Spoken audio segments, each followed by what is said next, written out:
And then there's also times like we were watching, Chandra and I were watching something, and I just kept going, have we seen it? I feel like I've watched this. Obsessing I had over a very whether a memory strong is real or memory not is of part the of my entire illness. movie, even though I don't have any memory of actually, like, I couldn't say who I'd watched it with. And most of the time when I watch movies, I watch them with somebody else. I don't watch a lot of movies alone, regardless of what they are, whether they're comedy or horror or whatever. And I really do stay away from a lot of horror now, because psychosis is really a commonly used plot device in horror. And especially in the last 10 years, it's really common. And it's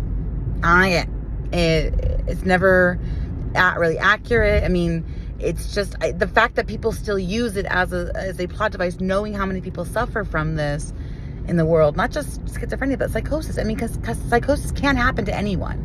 So I can see, like, as a filmmaker, you could understand, like, you could freely want and open-heartedly want to, like, tackle that subject. Like, yes, psychosis can happen to anyone, anywhere, at any time, pretty much.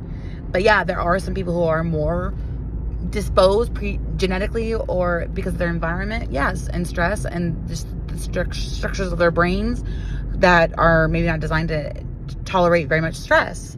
And that doesn't make them weaker. And even the word weak has this negative connotation to it, but, like, being weaker doesn't make you less than, and doesn't mean make you less deserving of care, treatment, respect, dignity, all of those things, agency. And it doesn't make you undeserving of, like, full disclosure and informed consent. And if you agree with that, hit that subscribe button, follow along, because I'm doing my damnedest to use all of the receipts and, like, the real truthful, like, accurate representations in my filmmaking and in my storytelling. So Glass Stars is about a woman with schizophrenia whose virtual world that she builds to escape her suffering becomes humanity's last ditch hope for survival. That's Glass Stars. So if you want to know more about that and how I'm flipping the script on Hollywood, changing the narrative by becoming the narrative and using my life as a witness, to bear witness to the true suffering that comes along with this. I don't benefit monetarily from what I'm doing in any way.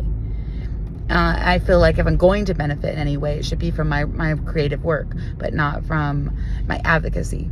So that's why all the money that I would make from my filmmaking and all of that is completely separate from any donations I would get for, like, my personal living expenses.